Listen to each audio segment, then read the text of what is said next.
Assalamualaikum warahmatullahi ta'ala wabarakatuh. Innal hamdalillah nahmaduhu ta'ala wa nasta'inuhu wa nastahdihi wa nastaghfiruh wa na'udzu billahi min shururi anfusina wa min sayyiati a'malina. Man yahdihillahu fala mudilla lahu wa man yudlilhu fala hadiya lahu. Asyhadu an la ilaha illallah wahdahu la syarika lahu وأشهد أن سيدنا محمدا عبده ورسوله وصفيه وخليله. اللهم صل على سيدنا محمد وآله وأصحابه ومن تبعهم بإحسان إلى يوم الدين. أما بعد. Sihat semua? Alhamdulillah. Masih berada dalam mood Syawal. Walaupun raya sebenarnya sehari je lah kan? Tapi mood Syawal ini yang mana waktu biasanya orang bersilaturahmi, masih lagi ziarah menziarahi. Dan saya doakan mudah-mudahan setiap tahun Allah Ta'ala kurniakan 1001 keberkatan kepada ayahanda, bonda dan seterusnya sahabat-sahabat sekalian, insya-Allah. Jadi pada pagi yang mulia ini kita akan menyambung balik pembacaan tafsirul Quran kita. Satu subjek yang amat penting lah dalam nak memahami kalam Allah Subhanahu Wa Ta'ala. Kerana hidup kita ni memerlukan kepada panduan. Kita Allah Ta'ala cipta atas muka bumi ni, dan Tuhan ciptakan manual dia, macam mana cara untuk awak hidup atas muka bumi. Sebab kalau tidak ada panduan, maka kita umpama manusia yang berjalan dalam keadaan gelap. Jadi orang berjalan dalam keadaan gelap ni, dia teraba-aba, kena molek jatuh, kena molek tersadung di pintu. Jadi nak tak nak, Nabi sebut apa dia? Hendaklah kamu berpegang dengan dua perkara. Lan tadillu abadan in tamassaktum bihima. Tidak akan sesat selama-lamanya kalau kamu berpegang dengan dua perkara, yakni Al-Quranul Karim, yang kedua sunnah Rasulullah sallallahu alaihi wasallam. Persoalannya, Al-Quranul Karim ini tidak memadai untuk kita baca semata-mata, tetapi perlu difahami. Dan persoalan yang kedua, macam mana kita nak memahami Al-Quranul Karim? Kita tak boleh nak tafsir dengan diri kita sendiri, sebab kita tidak mempunyai alat yang cukup. Kita tidak faham sababun nuzul, apa punca turun ayat tu. Dan ayat ini tiba-tiba keluar ayat, contohnya qatiluhum yu'adzibuhumullahu biaydikum, perangilah mereka, Allah akan mengazab kamu dengan tangan-tangan kamu. Tiba-tiba suruh perang. Jadi apa punca kronologi peristiwa tu kita tak tahu. Jadi nak tak nak, kerana kita tidak cukup alat, kita kena kembali kepada jalan periwayatan. Dan kaedah penafsiran Al-Quran yang terbaik adalah kaedah penafsiran Al-Quran bil ma'thur, iaitu dengan cara Al-Quran ditafsirkan dengan Al-Quranul Karim. Kalau tidak ada ayat Quran lain yang menafsirkan ayat Al-Quran, maka Quran ditafsirkan dengan perkataan daripada Rasulullah sallallahu alaihi wasallam. Kalau tak ada perkataan daripada Nabi, hadis Nabi, maka ditafsirkan dengan perkataan daripada para sahabat radhiyallahu taala anhum ajma'in. Sebab sahabat menyaksikan peristiwa penurunan Al-Quranul Karim. Sahabat melihat keadaan dan situasi ketika mana ayat Al-Quran diturunkan, dan sahabat berguru dengan orang yang disampaikan Al-Quran secara direct, yakni Rasulullah sallallahu alaihi wasallam. Bermaksud selepas daripada Nabi, siapakah yang paling memahami kalam Allah? Sudah tentu sahabat radhiyallahu taala anhum ajma'in. Kemudian tak dapat daripada sahabat, sebagian ulama kata termasuk dalam bentuk tafsir bil ma'thur, iaitu Al-Quran ditafsirkan dengan kalam kibarut tabi'in, iaitu tabi'in yang besar-besar, yang damgu dengan ramai para sahabat. Seumpama siapa dia? Mujahid, seumpama dia Mujahid, seumpama Al-Hasan Al-Basri. Ini nama-nama yang biasa kita jumpa dalam tafsir bil ma'thur. Justru pengajian kita dalam pondok hujung minggu dengan menggunakan tafsir Al-Quran Ibnu Kathir ini satu tafsir yang kita kira amat baik lah. Kenapa dia? Kita mendapat tafsir daripada jalan periwayatan, supaya kita dapat berinteraksi dengan ayat Allah Subhanahu Wa Ta'ala seperti mana yang diterangkan oleh sahabat-sahabat Nabi dan juga para ulama melalui jalan penafsiran Al-Quran dengan Al-Quran dan juga Al-Quran dengan hadis Rasulullah sallallahu alaihi wasallam. Jadi insya-Allah pada pagi yang mulia ini kita akan menyambung pada ayat yang ke-82 daripada surah At-Taubah. 82 83. Okey. Kita nak ada yang nak baca seorang, saya baca dulu kemudian ikut, kemudian siapa yang nak baca boleh. Siapa yang nak baca untuk dia nak tahsin sikit bacaan dia, boleh, tidak ada masalah. Tapi tak paksa lah. Jadi kalau paksa dia tak tobat hari ke depan, minggu ni lah kemari dia kata. A'udzu billahi minasy syaithanir rajim.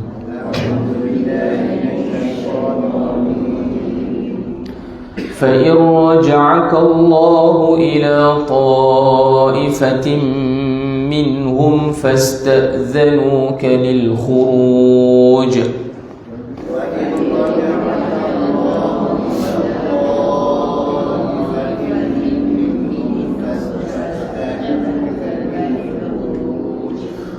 فقل لن تخرجوا معي أبدا ولن تقاتلوا معي عدوا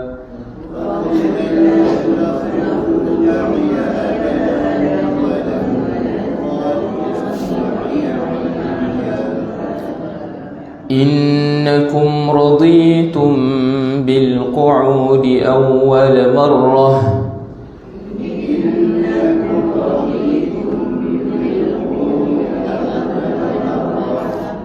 فاقعدوا مع الخالفين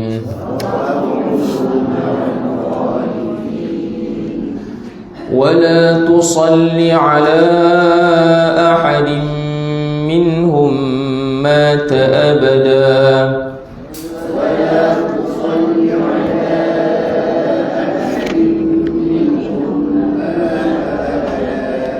ولا تقم على قبره إنهم كفروا بالله ورسوله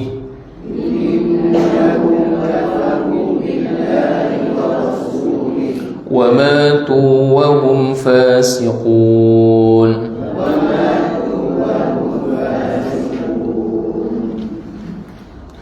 ولا تعجبك أموالهم وأولادهم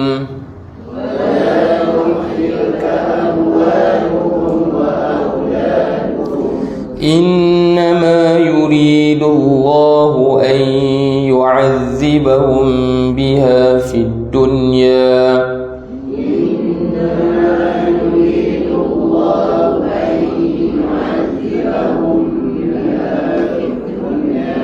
وتزهق أنفسهم وهم كافرون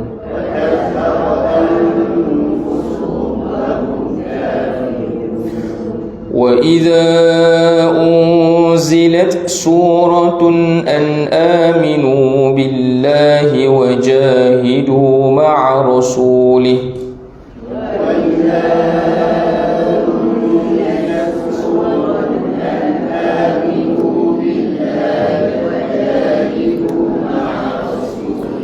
وجاهدوا مع رسوله استأذنك أولو الطول منهم وقالوا ذرنا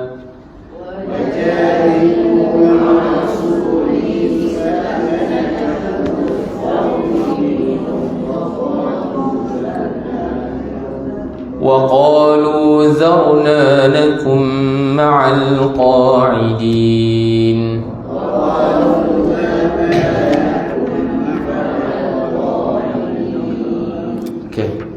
Allahul Alim Azim. Ada yang nak baca, boleh kita ambil satu ayat untuk kita praktik sikit.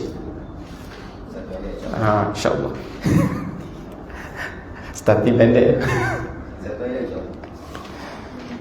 A'udzu billahi minasy syaithanir rajim. Bismillahirrahmanirrahim. Fa in raja'aka Allahu ila فإن رجعك الله إلى طائفة منهم فاستأذنوك للخروج فقل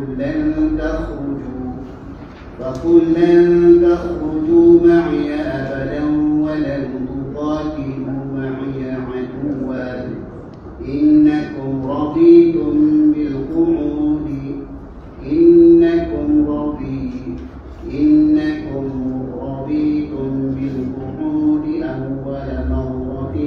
فاقعدوا مع الخالفين. Okey. Kemudian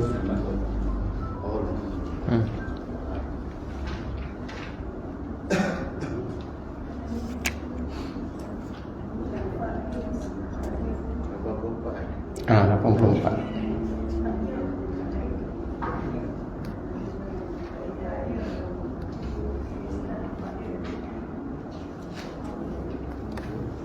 Wala tusalli.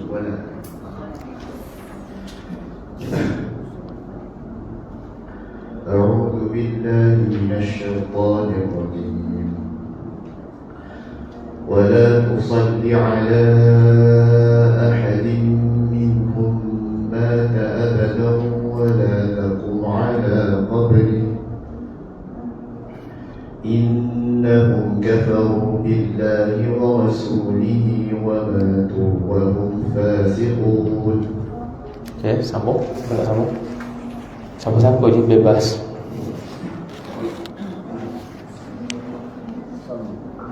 Dia nak sambung. Siapa-siapa boleh sambung. Kau muslimat ke nak sambung boleh.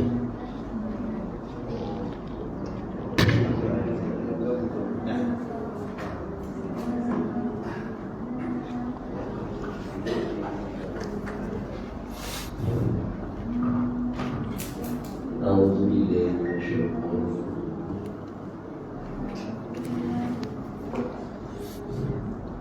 بسم الله الرحمن الرحيم ولا تعجبك أموالهم وأولادهم إنما يريد الله أن يعذبهم بها في الدنيا Biha, jangan tekan, jangan jadi hajat. Biha. إنما يريد الله أن يعذبهم بها في الدنيا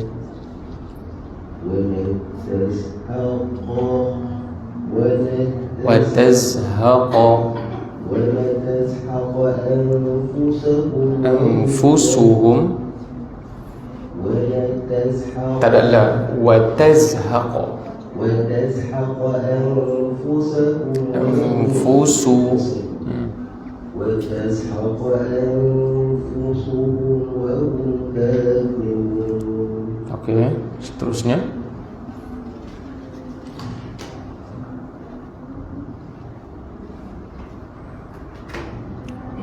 أعوذ بالله من الشيطان الرجيم وإذا أنزلت سورة أن آمنوا بالله وجاهدوا مع رسوله استأذنك أولو الطول وجاهدوا مع رسوله استأذنك أولو الطول طول وجاهدوا مع رسوله استأذنك أولو الطول منهم طول ambil أولو الطول منهم وقالوا ذرنا لكم مع القائلين. Sadaqallahul Aliyyil Azim. Kita tengok sikit pada hukum tajwid. Fa in raja'akallah, nun mati bertemu dengan ra, hukumnya idgham bila gunnah, iaitu kita masukkan nun tu ke dalam ra, tak ada lagi bunyi nun, tak boleh baca fa in raja'aka, salah. Fa in raja'akallahu ila ta'ifah hukum idgham pula dah. Mat wajib ke banyak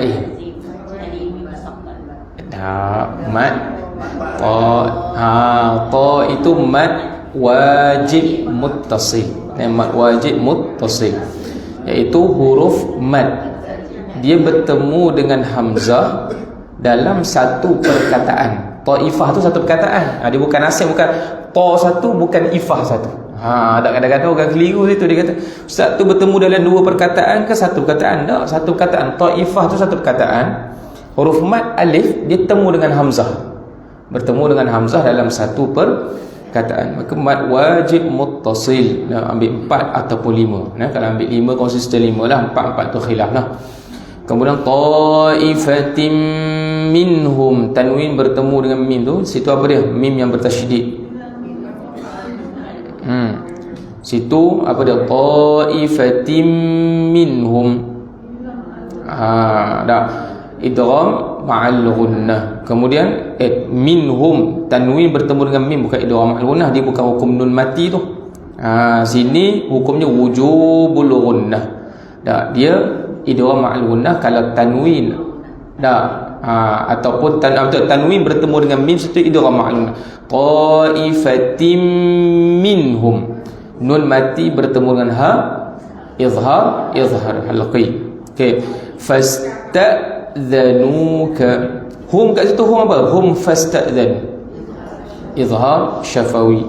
Fasta'dhanuka, huruf hamzah yang mati jangan baca fasta'a, yang baca ta'a, tak ada qalqalah. Fasta'dhanuka lil khuruj faqul la, nun mati bertemu ta, hukumnya ikhfa. Nun mati bertemu ta, hukum ikhfa hakiki. Lan takhruju ma'iya abada. Kalau sambung abadan wa, tanwin bertemu dengan waw, idgham ma'al ghunnah. Abadan walantu, nun mati bertemu dengan ta, ikhfa hakiki. Dengung. Walan tuqatilu, tuqa jangan baca tuqa, bukan tuqa, tuqa. Walan tuqatilu ma'iya aduwa. Aduwa hukum mad iwad. Mad iwad, bab yang iwad ganti. Asalnya aduwan, tapi ganti spare part. Spare part mana hak ganti tu? Ada lagi. Cabut tanwin ganti dengan huruf mad. Aduwa. Innakum, nun yang bertasydid hukum wajibul ghunnah ataupun wujubul ghunnah. Tu belaka dua-dua, wajib dengung, nun mati 2 harakat. Innakum ra, mim mati bertemu ra, hukumnya izhar syafawi. Ingat hukum mim mati. Kalau sekiranya mim mati bertemu mim, dengung. Mim mati bertemu ba, dengung. Mim mati bertemu selain daripada mim dan ba, tak ada dengung.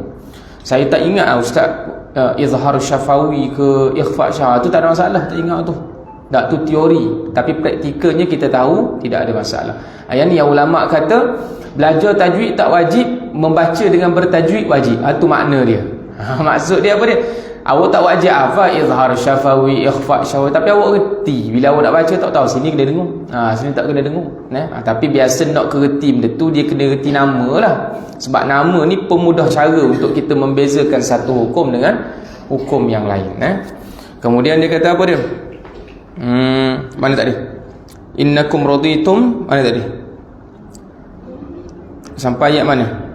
Sampai ayat man iwad tadi. Innakum, tu raditum bi, mim mati bertemu ba. Dengung situ. Raditum, rapatkan bibir gitu. Bil qu'udi awwal marratin faq'udu. Tu dengung juga. Tanwin bertemu dengan fa, ikhfa hakiki. Marratin faq'udu. Faq'udu apa harakat? 2 harakat. 2 harakat. Sebab lepas pada huruf mat tu tidak ada hamzah. Kalau ada hamzah baru jadi apa? Baru jadi mat wajib ataupun mat jaiz kan. Cuba tengok faq'udu, tak ada ni. Faq'udu ma'al khalifin. Kemudian wala tusalli ala ahadin. Ala ahadin hukum mat jaiz munfasil. Mat jaiz maksudnya dia boleh baca 2, 4, 5. Wala tusalli ala. Sebab apa? Huruf mat. Mana huruf mat? Pada perkataan ala tu ada alif kecil tu kan. Ala ada alif kecil tu, dia bertemu tak dengan hamzah? Bertemu dalam perkataan yang sama ataupun perkataan berbeza? Perkataan yang berbeza. Maka dia boleh baca 2, 4, 5. Wala tusalli ala ahadin ataupun wala tusalli ala ahadin, ataupun panjang lebih sikit daripada tu. Kemudian mata abadan wala idgham ma'luna wala taqum ala qabri. Ala qabri. Kalau kita sambung ala qabrihi hukum apa? Dia panggil maksilah. Maksilah qasirah ke maksilah tawilah? Maksilah tawilah. Saya tak ingat asal tawilah ke qasirah. Tahu kalau huruf ha kata ganti nama, ha bulat tu kalau temu dengan hamzah, maka kita baca panjang. Dia panggil tawilah panjang, maksilah panjang. Nak panggil maksilah panjang, maksilah pendek pun tak apa juga. Tapi bunyi tawilah bunyi sedap sikit. Bunyi macam orang ngaji bunyi. Nak panggil tawilah ke nak panggil maksilah pendek ke panjang tak masalah. Okey. Kemudian digabung dah innahum kafaru billahi wa rasulihi wa. Tu maksilah apa tu? Itu maksilah qasirah, maksilah pendek. Sebab lepas pada ha kata ganti nama tu tidak ada hamzah. Ada ha kat belakang tu macam qabri rasuli. Ha tu dia panggil ha kata ganti nama, dhamir. Maksudnya nya. Rasulnya, kuburnya, tu maksud dia. Wa matu wa hum fasiqun. Hum fasiqun juga tidak ada dengung. Fasiqun mad arid lis sukun, mad yang mendatangkan sukun. Wala tu'jibaka qalqala amwaluhum wa auladuhum innama yuridu Allahu ayyu hukum kena dengar sebab idgham ma'al gunnah. Nun mati bertemu dengan ya. Idgham ma'al gunnah. Ay yu'adzibahum bi. Ikhfa syafawi. Yu'adzibahum bi. Kena dengar situ. Fid dunya wa tazhaqa anfusuhum wa hum kafirun. Wa idza unzilat. Wa idza hukum mad jaiz munfasil. Mad jaiz. Kenapa panggil mad jaiz? Mad tu maknanya panjang. Jaiz maknanya harus. Jaiz hukumnya harus. Maksudnya harus apa? Harus 2, harus 4 ataupun harus 6, setengah 5 kan. Munfasil, apa panggil munfasil? Bercerai. Sebab huruf mad dia temu dengan hamzah secara bercerai. Dia tak duduk dalam satu perkataan. Dia duduk dalam keadaan bercerai. Mad wajib, mad tu maksudnya panjang. Wajib tu maksudnya mesti, tidak ada pilihan. Mesti dengan cara tu je. Dengan cara panjang 5 harakat saja. Muttasil bersambung kerana huruf mad bertemu dengan hamzah dalam satu perkataan. Itu panggil muttasil. Kemudian dia kata apa dia? Wa tazhaqa anfusuhum wa hum kafirun. Wa idza unzilat, ta yang mati ada bunyi hams. Unzilat unzilat suratun an aminu billahi wajahidu ma'a rasulihi istadza. Huruf dha jaga-jaga, jangan baca za. Dha keluar lidah kan.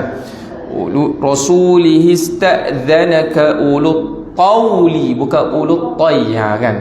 Ada memang kalau tersasul kan. Ulut qawli minhum wa qalu lu mad asli. Dharna, ra tu ditebalkan dan ra mati sebelumnya bagi atas. Wa qalu dharna nakum ma'al qa'idin. Nakum dengung ma'al qa'idin. Okey. Jadi insya-Allah kita tengok pada ayat daripada ayat berapa 83. Tengok pada makna dia kata apa dia? Fa in raja'aka, maka jika. Fa in maknanya maka jika. Raja'aka Allah Ta'ala mengembalikan akan engkau. Engkau siapa dia? Rasulullah.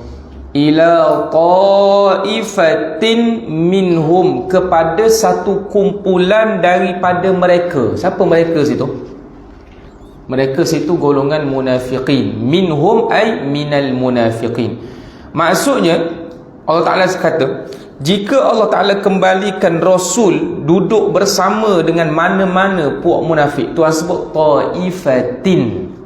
Kalau orang ngaji bahasa Arab, bila sebut dengan tanwin, tak sebut at-ta'ifah, maksudnya nakirah, isim nakirah. An-nakirah tufidul umum, memberi kefahaman umum antara maknanya.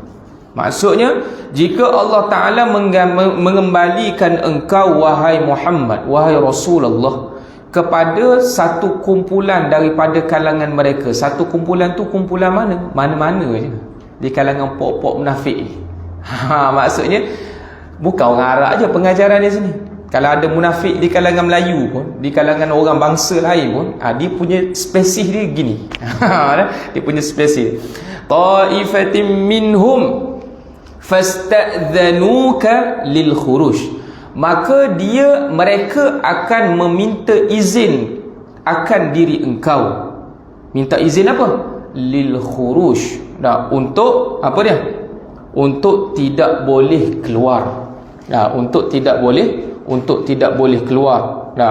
Faqullan, untuk fasta'dhanuka lil khuruj, untuk keluar pergi berperang. Dia minta izin. Jadi cerita dia gini. Bila Nabi kembali, kalau kata takdir Allah Ta'ala kembalikan Nabi pada pok-pok ni, mereka pun minta izin nak keluar pergi perang sekali, boleh tak? Kan orang munafik kan dia suka Dzul wajhain, dari dua wajah kan.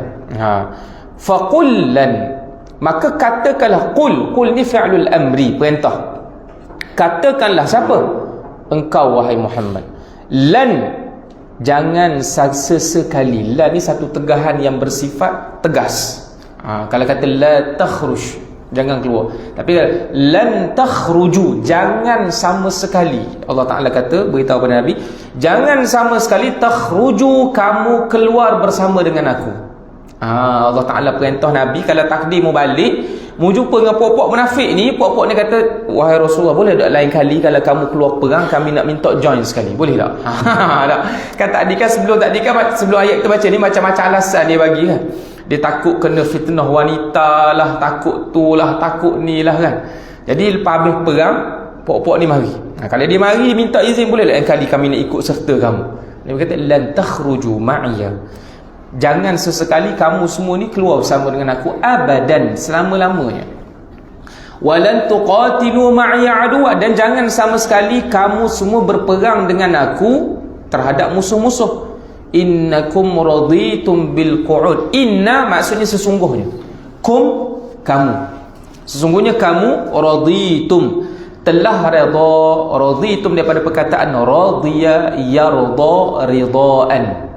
Ridha tu kan kita sebut redha tu kata dasar daripada perkataan dia punya past tense dia radiya.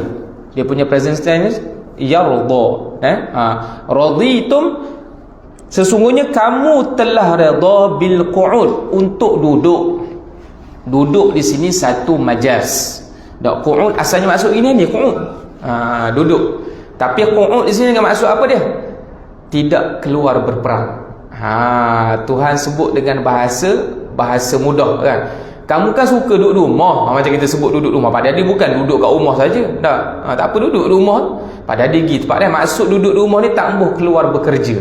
Kan? Jadi Allah Ta'ala sebut dalam Quran, sesungguhnya kamu telah redha untuk duduk di rumah. Duduk di rumah maksudnya duduk tanpa keluar berperang, buat kerja lain. Awwala marrah, pada pertama kali hari itu. Dalam peperangan apa? Ingat tak? Peperangan Tabuk. Peperangan Tabuk. Faq'udu ma'al khalifin, maka sekarang kamu duduklah bersama dengan orang tak ikut berperang. Okey.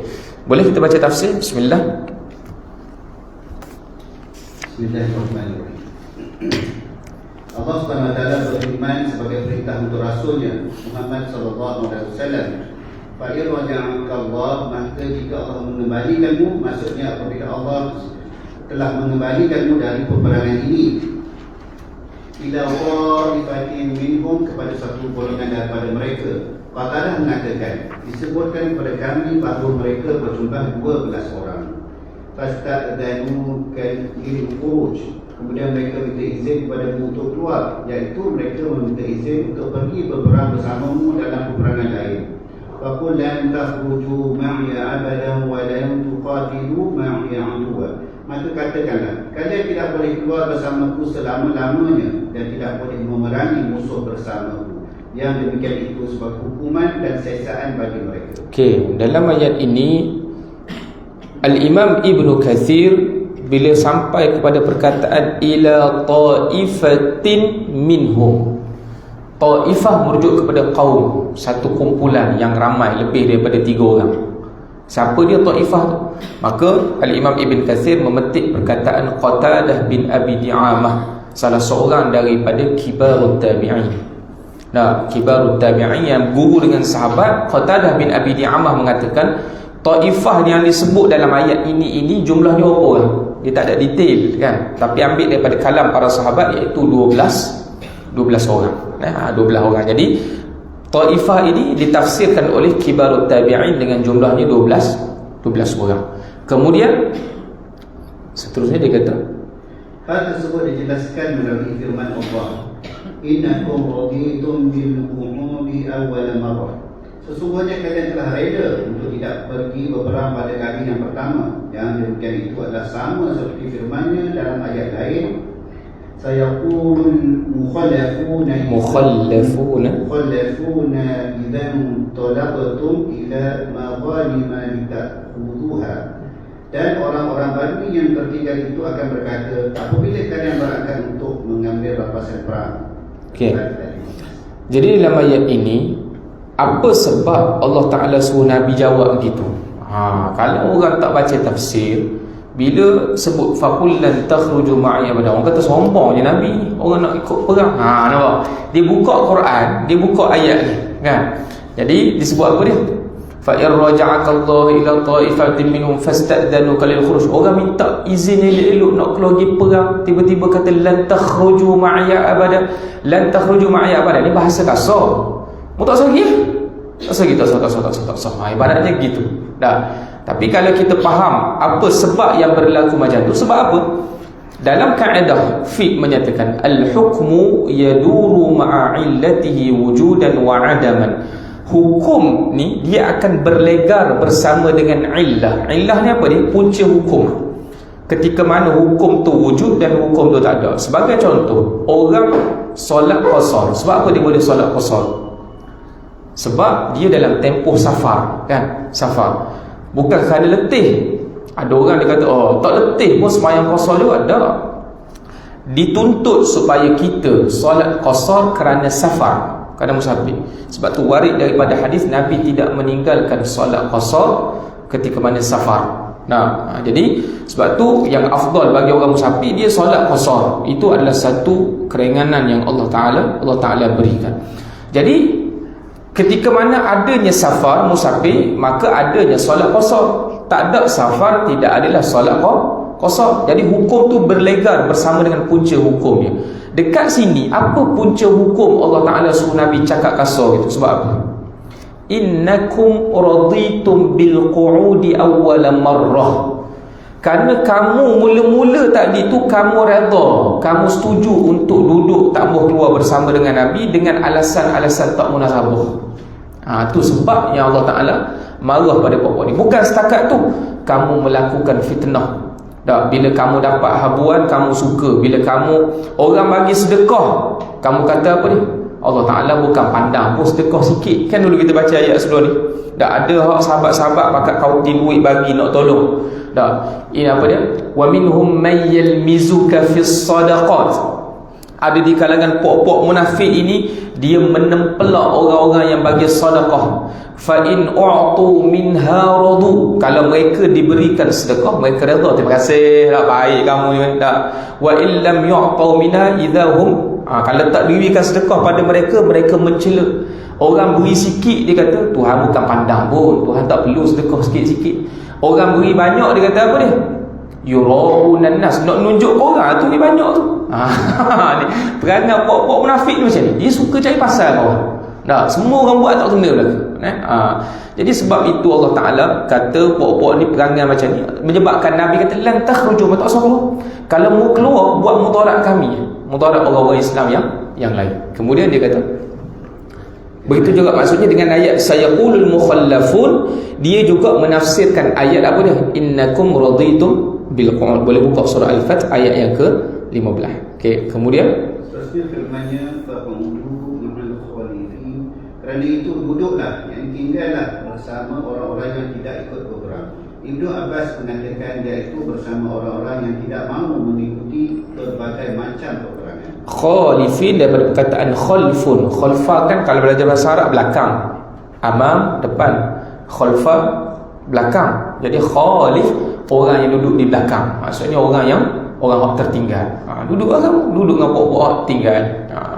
Jadi al-khalif di sini kalau mengikut Ibnu Abbas merujuk kepada orang yang enggan mengikuti peperangan tanpa sebab yang munasabah. Di sana ada orang yang duduk di Madinah yang tak ikut perang kerana miskin. Jadi kita akan jumpa dengan ayat ada yang nak ikut perang tapi tak ada kenderaan langsung. Dia pergi jumpa, wahai Rasulullah, kami nak pergi perang tapi ada tak kenderaan boleh tumpangkan kami? Nabi kata tak ada. Tidak ada kenderaan untuk kami tumpangkan kamu. Maka dia menangis. Wa tawallaw mudbirin. Dalam keadaan menangis. Dan Allah Ta'ala kata orang-orang yang macam ni kerana miskin, telajuk, kerana sakit, maka orang macam ni Allah Ta'ala maafkan. Hak ni yang dikatakan khalifin, orang yang enggan berperang tanpa ada sebab munasabah, dalam keadaan dia mampu. Ni yang disebut al-khalif kat sini. Kemudian dia kata wala tusalli, lam di sini dipanggil lamun nahyi, lam tegah. Asal perkataan tusalli itu dia ada ya. Dia ada ya, tusalli. Tapi bila masuk lam tegahan, dia buang, dia hazaf ataupun dia buangkan huruf ya. Jadi wala tusalli. Ni dalam kaedah bahasa Arab lah, kaedah nahwu dia. Wala tusalli maknanya apa? Dan janganlah engkau sembahyangkan ala ahadin minhum, ke atas seorang pun daripada mereka. Siapa mereka? Pokok munafik yang mengeluarkan kata-kata kufur ni tadi. Mata abadan, yang telah mati di kalangan mereka selama-lamanya. Wala taqum ala qabri, dan janganlah engkau wahai Muhammad berdiri di sisi kuburnya, yakni untuk berdoa kepada mereka. Innahum kafaru billah, sesungguhnya mereka ini, yakni pokok munafik yang mengeluarkan kata-kata yang keji itu, telah kufur kepada Allah Ta'ala dan juga Rasulnya. Wa matu wa hum fasiqun, dan mereka mati dalam keadaan fasik. Ni yang kita sebut dulu tu. Munafik ke fasik dia orang ni? Munafik ke fasik? Jawabnya dua-dua tu sifat bagi mereka. Ada orang dia fasik sahaja tapi tak munafik. Orang yang munafik dia mesti fasik. Al-fisqu merujuk kepada sifat orang yang suka melakukan kejahatan. Nifaq orang yang memiliki dua wajah. Maksudnya orang yang bersikap nifaq, dia buat benda jahat tak? Confirm dia buat benda jahat. Maksudnya seorang munafik dia pasti fasik. Tapi orang fasik, contoh ada orang tak semayang. Ustaz, aku ni lama dah tak semayang, Ustaz, mana ni Ustaz? Dia bersikap fasik ke tak? Fasik. Tak semayang fasik. Tapi dia tak berubah lagi. Tapi dia sedar dia buat jahat. Orang macam ni fasik. Tapi dia tidak munafik, dia sedar yang dia buat salah. Tak, dia buat dosa, mana Ustaz ni? Tapi payah nak putih Ustaz. Tak, kita jenis lama tak semayang ni, kadang niat mari nak semayang tapi dah duduk sembang-sembang. Dia biasa gitu. Ada ramai orang kita temu dengan biasa-biasa kita duduk gaul dengan budak-budak muda ni kan. Jadi kita sebut jelah sepatah kita kata semayang ni macam mu pergi keluar cari makan. Mu hija ni hobi ke tanggungjawab? Tanya dia tak. Hoi, tanggungjawab lah. Kalau pernah tak mu rasa malas nak pergi kerja tapi mu pergi juga sebab nak cari rezeki ke anak-anak. Gitu lah semayang. Jadi semayang ni dia bukan atas semangat. Tak semangat mu semayang, tak semangat mu tak semayang. Mu kena mempersetankan semangat tu. Mempersetankan semangat tu maksudnya tak carikan semangat, suka tak suka mu buat aja. Itulah semayang, macam mu cari rezeki. Jadi kita tegur kekuatan datang daripada Allah Subhanahu wa Ta'ala. Jadi itu fasik. Adapun munafik, dia buat jahat dalam keadaan dia bermuka-muka. Jadi orang munafik juga dia ada sifat kefasikan. Sebab tu Allah Ta'ala kata wa matu wahum, dan mereka mati. Waw dekat situ wawul haliyah, waw yang menunjukkan keadaan. Hal keadaan mereka itu dalam kefasikan, tengah buat jahat. Mati dalam keadaan tidak bertaubat pada Allah Subhanahu wa Ta'ala. Itu makna daripada ayat. Okay? Kita tengok tafsir daripada Ibnu Katsir. Dia kata Allah SWT memerintahkan Rasulnya Muhammad SAW untuk berlepas tangan dari orang-orang munafik dan tidak mensolatkan seorang pun yang meninggal dunia dari mereka serta tidak berdiri di atas kuburnya untuk memohon keampunan baginya atau mendoakannya, kerana mereka telah kafir kepada Allah dan Rasulnya dan mereka meninggal dunia dalam keadaan kafir. Apakah illah? Kita dah sebut. Sebab tu kaedah yang saya sebut tadi tu, al-hukmu yaduru ma'illatihi wujudan wa adaman. Hukum itu berkitar. Boleh tulis kaedah ni. Tulis sikit kat tepi tafsir. Satu hukum itu berkitar bersama dengan illahnya. Illah maknanya punca hukum, pada kewujudannya dan ketiadaannya. Jadi maknanya ada punca hukum, ada hukum. Tak ada punca hukum, tak ada lah hukum. Itu makna dia macam tu. Ada punca hukum, ada hukum. Tak ada punca hukum, tak ada hukum. Yang tadi, sebab apa Nabi kata faqul lan takhruju ma'iya abada, tak usah keluarlah mu dengan aku? Sebab apa? Sebab perangai mereka, innakum raditum bil qu'ud. Hak mula-mula tadi, kerana mereka lebih redha duduk di rumah dalam keadaan mengata-ngata orang Islam. Dekat sini Allah Ta'ala bagi hukum, jangan semayang pada diri mereka, jangan solat pada diri mereka. Adakah semata-mata kerana sikap bermuka-muka mereka? Adakah kerana nifak mereka tu? Tak. Yang pertama sekali, yang pertama kerana nifak mereka. Yang kedua kerana perbuatan jahat mereka. Bukan jahat, ada orang buat jahat, jahat yang bersifat jarimah, kita kata dosa besar, tak sampai menyebabkan jadi kafir. Nah, ada orang buat jahat, dia jadi kafir. Contoh, dua orang hak tak semayang, dua-dua tak semayang. Seorang tak semayang dalam keadaan dia rasa dia berdosa, dia tak semayang. Betul? Yang seorang lagi tak semayang, orang kata semayang wajib, dia meremeh-remehkan solat sehingga mereka kata karut solat ni. Hak mana kafir, hak mana tak kafir. Hak kedua tu kafir. Hak pertama tadi masih dibuka pintu taubat oleh Allah Subhanahu Wa Taala. Sebab tu kata Syekh Sa'id Ramadan Al-Buti, ketika mana aku membaca tafsirul Quran, aku tidak mendapati Allah Subhanahu Wa Taala menutup mana-mana pintu taubat kepada orang yang buat dosa. Ini kan dua jenis manusia. Yang pertama manusia yang takabbur, sombong, iblis. Allah Ta'ala suruh sujud pada Nabi Adam, apa dia buat? Ana khairum minhu, aku ni lebih baik lagi daripada Adam. Khalaqatani min nar wa khalaqatahu min tin, kamu cipta aku daripada api, kamu cipta dia daripada tanah. Kata Al-Imam Fakhruddin Ar-Razi, sahib Tafsir Al-Kabir, pemilik pada Tafsir Al-Kabir, iblis ni bodoh dia dua benda. Ada. Yang pertama, bodoh dia hak pertama, dia langgar perintah Allah Ta'ala. Dia dah tahu Tuhan itu lebih mengetahui daripada diri dia. Setiap tindakan Tuhan jauh lebih bijak daripada diri dia. Dia langgar perintah Tuhan, bodoh lah dia. Yang kedua, daripada segi mantik maksudnya logik, akal pun bodoh juga. Sebab apa? Api, tuan-tuan tengok api hidup atas tanah tak? Api dia nak hidup, dia memerlukan tanah. Maksudnya asasnya dia terbakar atas tanah. Tak? Jadi dia berasa dia best sebab dia sok mau naik ke atas. Dia lupa yang dia menapak atas apa. Jadi daripada segi logik pun iblis ni bodoh. Daripada segi langgar engkah Tuhan, lagilah nampak dia tu bodohnya. Jadi yang pertama orang yang takabbur. Yang kedua golongan yang meremeh-remehkan arahan Allah Subhanahu Wa Ta'ala. Orang yang meremehkan arahan Allah Ta'ala. Sebab tu kalau kita baca dalam Bukhari, kita jumpa hadis seorang pelacur yang memberi minum kepada anjing, memberi minum pada anjing, lalu Allah Ta'ala masukkan dia ke dalam syurga Allah Ta'ala. Ada seorang orang yang buat baik tetapi memenjarakan kucing, saja dia tahan binatang daripada memberi makan, lalu Allah Ta'ala masukkan dia ke dalam neraka Allah Ta'ala. Jadi daripada hadis ni, ulama pesan jangan salah faham, bukan suruh kita melacur diri bukan buat baik. Bukan suruh kita buat macam tu. Maksudnya boleh jadi orang yang sedang buat jahat, dia rasa nak bertaubat pada Allah Ta'ala tapi belum memiliki taufik daripada Allah. Kita tak tahu, dia menangis kat belakang.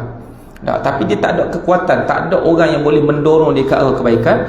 Tiba-tiba ada satu kebaikan dia buat dengan ikhlas, Allah Ta'ala pandang. Allah Ta'ala perkirakan untuk bagi rahmat pada diri dia. Yang tadi orang baik tapi menganggap remeh perbuatan menyeksa binatang tu, dia nampak remeh, walau benda tu benda Allah Ta'ala tegah. Dia meremehkan tegahan Allah Ta'ala, menyebabkan dia dimurkai oleh Allah Subhanahu Wa Ta'ala. Jadi persoalannya, sebab tu ulama tasawuf dia kata apa dia? Jangan sama sekali kita meremehkan apa-apa arahan Allah Ta'ala, walaupun arahan tu kita nampak macam kecil, sebab besar di sisi Allah Subhanahu Wa Ta'ala. Jadi mati mereka ni kafir sebab apa? Sebab kita baca ayat-ayat sebelum ni, mereka menempelok orang Islam, mereka bermain-main dengan seruan jihad. Nampak jelas mereka mengungkapkan. Kemudian yahlifuna billahi ma qalu wa laqad qalu, mereka bersumpah depan Nabi, kami dok kata pun gitu, padahal saksi ada. Dah ada saksi bagi, wahai Rasulullah, sungguh aku mendengar, dia kata. Jadi sebab tak disemayangkan ke atas mereka ni, sebab mereka ni kafir. Jadi ni tuan-tuan, kadang-kadang orang mudah-mudah ni tengok orang buat jahat sikit, munafik. Ada seteru politik sikit, munafik. Jangan mudah-mudah gitu.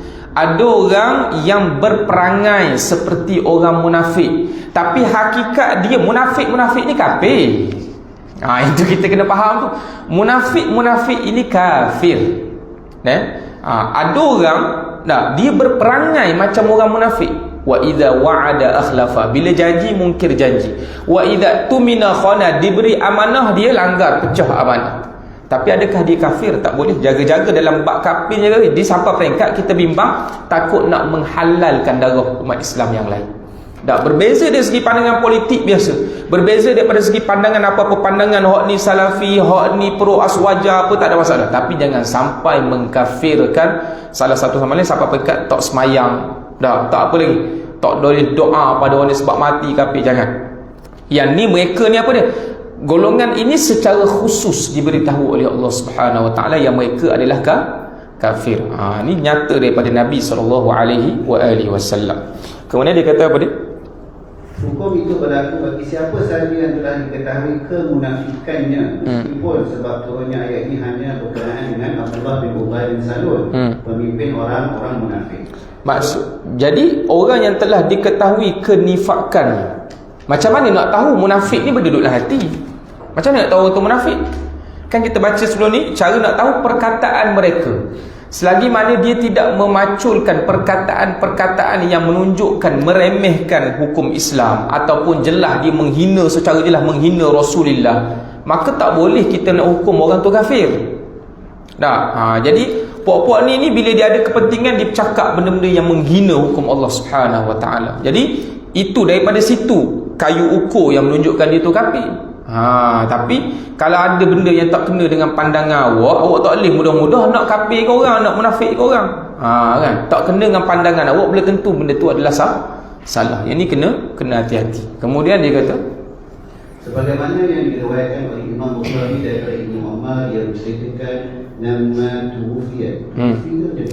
tuwfiya Abdullah bin Ubay, ja'a ibnuhu Abdullah bin Abdullah ila Rasulillah sallallahu alaihi wasallam, fasa'alahu an yu'tiyahu qamisahu yukaffinu fihi abahu وأعطاه ثم سأله أن يصلي عليه، فقام رسول الله صلى الله عليه وسلم ليصلي عليه، فقام عمر فأخذ بثوب رسول الله صلى الله عليه وسلم فقال يا رسول الله يصلي عليه وقد نهاك ربك أن تصلي عليه.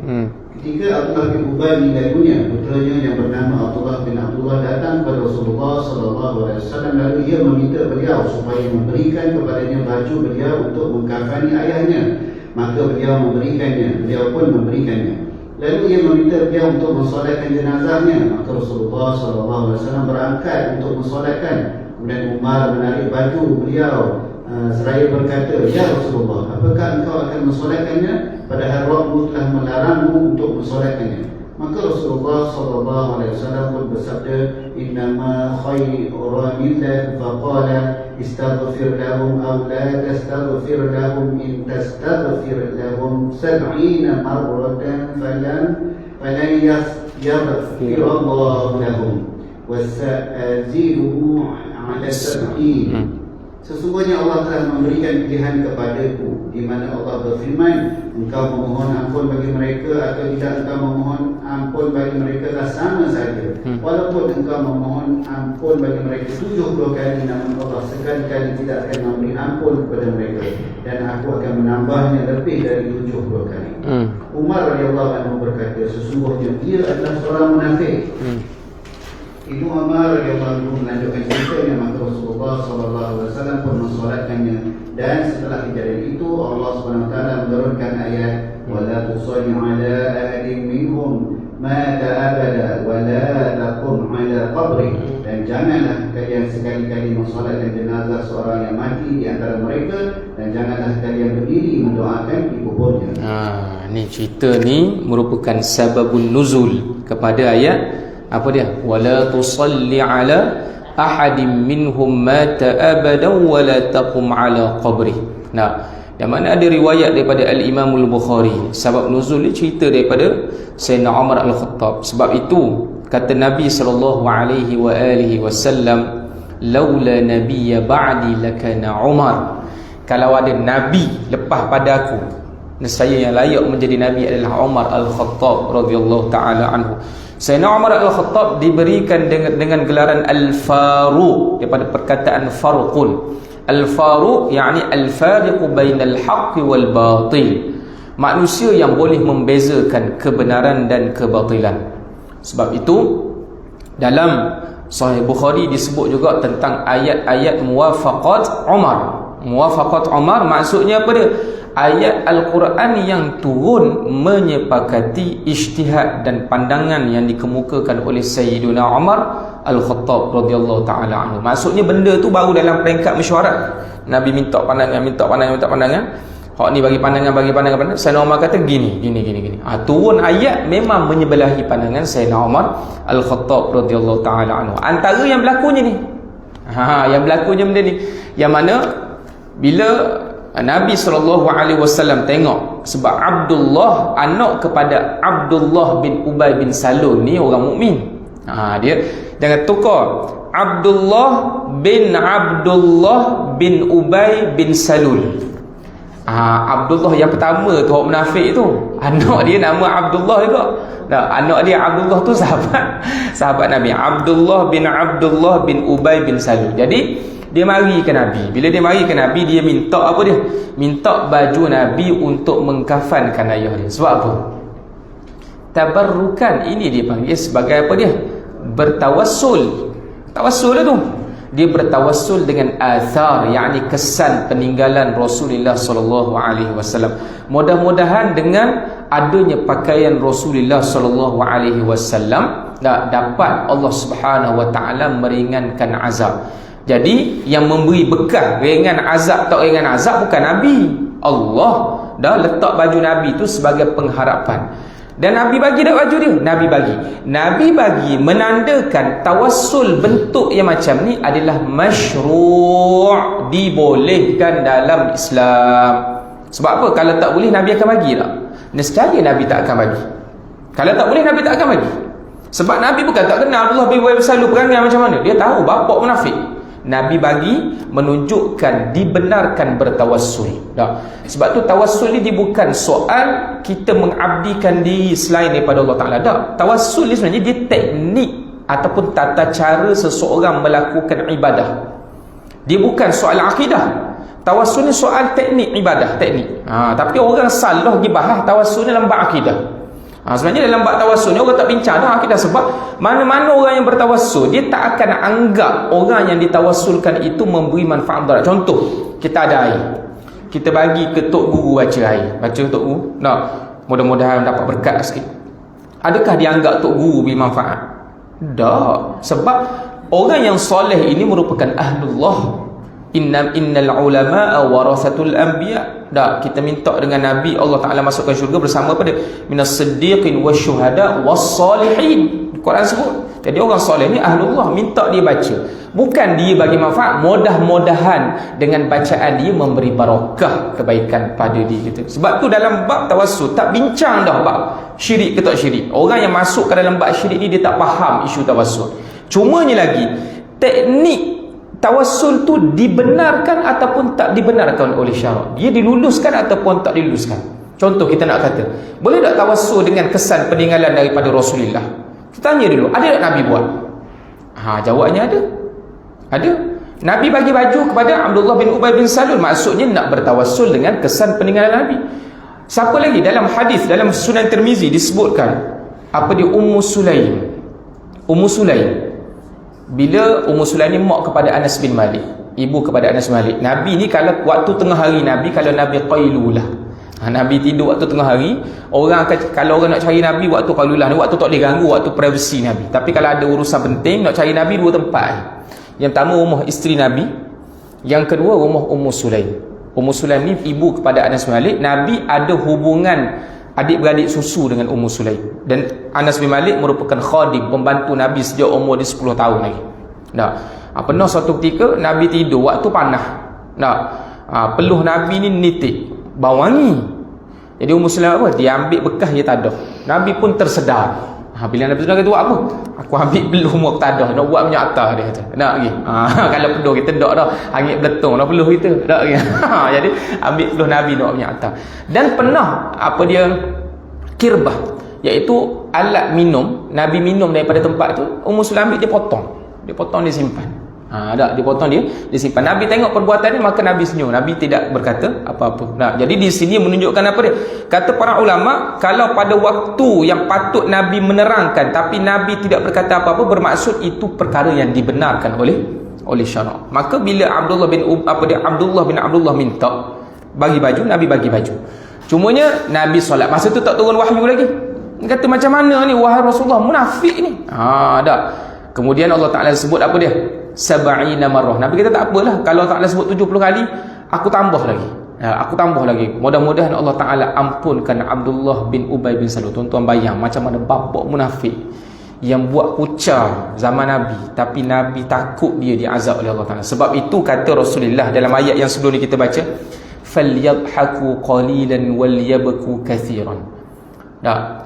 Nabi kata apa dia? Lau alimtum ma a'lam la dhahiktum qalilan wa la bakaitum kathira. Kalau kamu tahu hakikat macam mana yang aku tahu, kata Rasulullah, nescaya kamu akan ketawanya sedikit, kamu akan menangisnya banyak. Sebab apa? Sebab gerunnya dengan azab daripada Allah Subhanahu wa taala. Kalau kita baca hadis dalam Bukhari, syafa'atul uzma, hadis yang berkaitan dengan syafaat, Nabi Nuh alaihi salatu wassalam, dia dakwah kaum dia berapa lama? 950 tahun kan? 950 tahun. Qala rabbi inni da'utu qaumi lailan wa nahara. Aku dakwah pada kaum aku malam dan juga siang malam. Falam ajiduhum du'ai illa firara. Aku tak dapati kaum aku melainkan pakat lari belaka. Wa inni kullama da'utuhum litaghfira lahum ja'alu asabi'ahum fi adanihim. Setiap kali aku dakwah pada kaum aku, dia orang buat apa dia? Letak jari mereka dalam telinga. Quran sebut asabi'. Asabi' ni semua jari. Saya nak tanya tuan-tuan kat sini, siapa di kat sini kalau dia nak pekakkan telinga, dicocok semua jari dalam telinga? Mana ada? Hatta kaum Nabi Nuh pun dia tak boleh nak jolok semua jari dalam telinga tu. Paling kuat pun sampai sini je. Tapi Quran mengumpamakan, pengak tak pengak kaum Nabi Nuh ni, seumpama macam jolok semua telinga, tak ambuhnya dengar dakwah Nabi Nuh alaihi salatu wasalam. Sampai peringkat tak tahan, rabbi la tadhar 'alal kafirin dayyaron. Nabi Nuh doa, datang bala. Tapi dekat akhirat esok, Nabi Nuh antara orang yang paling bimbang dengan kaum dia bila mana melihat kedahsyatan pada mahsyar. Padahal 950 tahun dah sabar tu. Jadi sebab tu Rasulullah, walaupun Ubay bin Salul dia jahat, tapi mengenangkan azab Allah Subhanahu wa taala, masih berbimbang-bimbang dengan ni, betapa kasihnya Rasulullah sallallahu alaihi wasallam. Okey. Jadi kita dah fahamlah hadis ni. Maksudnya last sekali turun wahyu, maka tak dibenarkan solat kepada mereka. Sebab apa? Sebab mereka ni telah pun kafir. Kafir sebab apa? Ada bukti-bukti yang jelas menunjukkan mereka ni kafir. Jadi kita kena beza munafik hakiki dengan orang yang berperangai macam orang munafik. Jangan mudah-mudah kita pergi label orang tu, oh dia ni munafik, kafir, munafik. Kita ni sedap baca Quran sikit, munafik kafir lalu dah. Jadi ada orang perangai menurut macam orang macam orang kafir, macam orang munafik, tapi dia bukan munafik lagi. Ada orang memang munafik jelas kafir. Okey, kemudian dia kata apa dia? Demikian pula hadis yang senada yang diriwayatkan oleh Imam Muslim. Umar bin Al-Khattab tidak mensolatkan jenazah orang yang tidak diketahui keadaannya, sehinggalah Huzaifah bin Al-Yaman mensolatkannya kerana ia mengetahui setiap individu dari orang-orang munafik, dan Rasulullah SAW sendiri telah memberitahukan kepadanya tentang orang-orang munafik tersebut. dalam kitab Al-Gharib fil Hadith, Umar Abu Ubaid menceritakan bahawa ketika ia hendak mensolatkan jenazah seseorang, Huzaifah mencubitnya seolah-olah ia hendak menghalanginya mensolatkan jenazah tersebut. Diceritakan dari sebagian mereka bahawa cubitan itu al-marzu menurut istilah penduduk Yaman maksudnya adalah cubitan al-qarsu dengan menggunakan ujung-ujung jari. Ujung jari. Ya. Jadi cubit sikit. Bagi boleh cubit tu faham. Tak solat Ada Jadi Sayyidina Umar mengambil langkah berhati-hati. Asal menyembahyangkan jenazah yang tak diketahui keadaannya, dia akan tunggu Huzaifah al-Yamani. Kalau sahabat-sahabat yang dikenali tak ada masalah, yang dia tahu. Yang tak tahu, dia mengambil pendekatan ihtiyat, berhati-hati. Sebab apa? Nak beramal dengan hadis wala tusalli al-Quran wala tusalli ala ahadin minhum mata abadan wala taqum ala qabri. Dan pada ketika tu nama puak-puak munafik ini ada dalam simpanan Huzaifah al-Yamani. Nabi sebut. Tapi kenapa tak diiklankan? Tak diiklankan kenapa dia? Takut fitnah datang kepada Islam. Sebab apa? Kalau diiklankan, puak-puak munafik ni kan dua muka. Orang akan kata Muhammad masa dia lemah dia cari penyokong. Bila dia dah gagah, dia nak bunuh penyokong-penyokong dia, nak bunuh orang Islam yang rasa dia tak sebulu dengan dia. Nampak? Orang akan kata macam tu. Jadi sebab itu golongan munafik ni, cara berperang dengan munafik ada seni dia. Dia tak sama berperang dengan orang munafik, orang kafir yang jelas mengiklankan kekufuran dia. Sebab tu setiap kaedah, setiap di peperangan itu ada seni-seninya. Kemudian disebutkan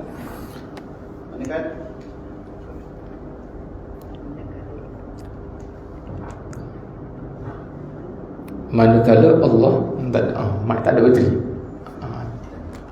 Manakala Allah SWT melarang untuk mensolatkan jenazah orang-orang munafik dan berdiri di atas kubur mereka untuk memohonkan ampunan bagi mereka, maka sebaliknya perbuatan seperti itu akan menjadi satu amalan untuk mendekatkan diri kepada Allah yang paling besar dan menjadi sesuatu yang disyariatkan jika dilakukan untuk orang-orang yang beriman.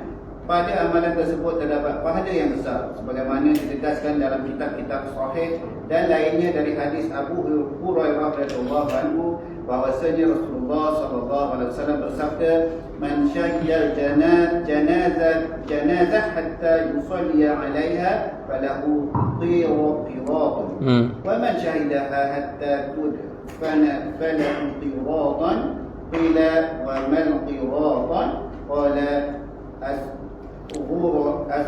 asgharuhuma mithlu Uhudin. Okay. Jadi daripada ayat ini Allah Taala kata wala tusalli ala ahadin minhum mata abadan wala taqum ala qabri. Janganlah kamu solatkan ke atas orang-orang hak munafik itu dan jangan kamu berdiri untuk berdoa pada dia. Itu dipanggil mantuk. Mantuk ni lafaz yang tersurat. Dipanggil mantuk. Mafhum, kefahaman di sebalik ayat tersebut, solatlah ke atas orang-orang beriman dan berdirilah kamu untuk berdoa kepada orang-orang mukmin. Boleh jelas? Jadi secara mantuk maksudnya isi yang tersurat yang duduk di depan. Yang kita nampak. Quran kata jangan solat ke atas orang-orang munafik dan janganlah kamu berdiri wahai Rasulullah untuk berdoa kepada orang-orang munafik. Jadi apakah kefahaman di sebalik itu? Solatlah ke atas orang mukmin dan berdirilah untuk berdoa. Berdiri maksudnya berdoalah dekat di sisi kubur kepada orang-orang mukmin. Maka benda tu disyariatkan. Apa dalil mafhum ni ada? Dalilnya disokong daripada hadis Rasulullah sallallahu alaihi wasallam yang mana disebut dalam Sahih Bukhari, sesiapa yang menyaksikan jenazah sehingga mana dia mensolatkan jenazah tersebut, orang hak semayang jenazah dapat 1 qirat pahala. Kemudian siapa hak lepas solat dia menyaksikan jenazah tersebut sehingga mana dikebumikan jenazah tersebut, dia dapat 2 qirat. Lalu qirat ni besar mana? 2 qirat ni, sahabat tanya. Nabi kata paling kecil qirat ni sebesar Jabal Uhud. Tu hak paling kecil. Hak paling besar wallahu taala alam. Jadi besar tu dah. Jadi sebab tu kalau kita belah-belah pergi bandar, kita berhenti sembahyang kadang-kadang kan, ada orang jenazah nak disembahyangkan sembahyang je dah. Boleh pahala 1 qirat. Tak boleh 2 qirat pun boleh.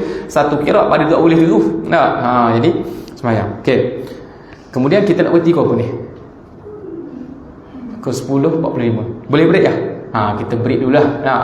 Sambung balik kot. Pukul 11. Okey, pukul 11 boleh insya-Allah. Ya Allah taala alam. Assalamualaikum warahmatullahi taala wabarakatuh.